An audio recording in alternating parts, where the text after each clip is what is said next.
Gunfire echoed across the Oklahoma plains, each shot a desperate attempt to survive. Inside an isolated barn, Elmer McCurdy, one of the state's most wanted outlaws, was locked in a tense standoff with lawmen.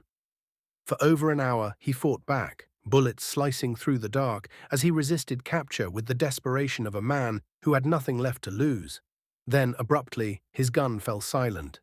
Deputies approached cautiously, expecting some trick or ambush, but inside they found Elmer lying still, a bullet lodged deep in his chest. He was declared dead on October 7, 1911. The undertaker thought this would be the end of Elmer McCurdy's story. But death was only the beginning of a strange and unbelievable journey that would carry his body far beyond the Oklahoma plains and into the realm of legend. The undertaker embalmed Elmer and waited for relatives to come claim his body, yet days turned to months, and no one arrived. Elmer's skin hardened and his features took on a leathery quality that seemed almost lifelike. People started showing up just to see the infamous outlaw, his preserved body now a local curiosity. Some even dared to touch him, and a local merchant sold postcards labeled "The Only Dead One in Pawhuska," making him a macabre local celebrity.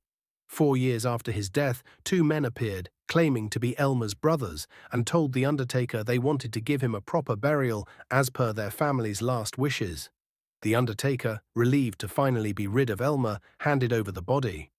But the men weren't his brothers. They were carnival workers who saw an opportunity to profit from the notorious outlaw's corpse. Instead of a respectful burial, Elmer became a sideshow exhibit, attracting crowds eager to see the famous Oklahoma outlaw. His mummified body toured with carnivals across the country, with people paying to gawk at him, unknowingly turning his death into a twisted form of entertainment. For decades, his body drifted from one show to another, and he became more myth than man, his origin lost to time. By the 1960s, Elmer's corpse was sold to a wax museum where he was displayed among mannequins, yet he was no ordinary figure. Eventually, the museum went bankrupt, and Elmer was sold off again, eventually landing in the Pike Amusement Park in California. His body was painted in red fluorescent paint and hung from a noose inside a laugh-in-the-dark funhouse, a gruesome spectacle in the darkness. Visitors walked past him, thinking he was just a mannequin, unaware they were inches away from a real human corpse. It was in December 1976 that Elmer's bizarre story finally took a dramatic turn. A crew for the popular TV show The $6 Million Man arrived at the Pike to shoot an episode. As a technician set up the scene, he accidentally knocked into the hanging figure and was horrified as one of its arms broke off, revealing what looked like real human bone beneath layers of paint. Shocked, he realized this was no mannequin, but a preserved human body. The police were called, and an investigation quickly confirmed that the prop was an actual corpse. At first, the origins of the body were a mystery, but an autopsy revealed clues that pointed detectives to the early 20th century. Inside the corpse's chest was a copper-jacketed bullet that hadn't been manufactured for decades, leading experts to believe they were dealing with the remains of a long-dead outlaw.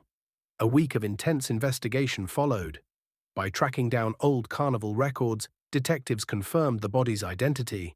It was Elmer McCurdy, the same train robber who had died in a standoff in 1911. His identity made headlines, and his body once again drew crowds who came to witness the end of a nearly forgotten legend. For the second time, museum and carnival owners tried to claim him, eager to add the famous outlaw mummy to their collections.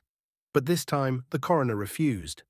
"You can't just paint him red and use him for laughs," a spokesman said, determined to prevent any further exploitation of Elmer's remains.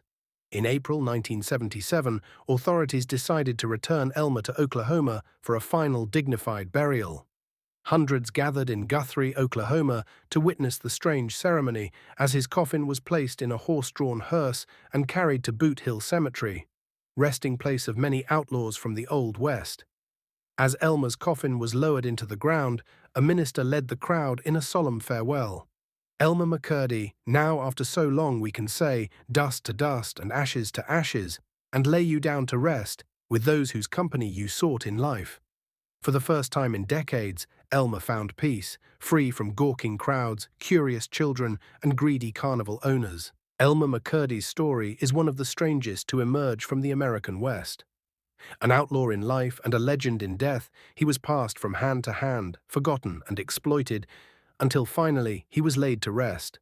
His life was filled with hardship, his crimes brought him infamy, and his death only added to his mystique.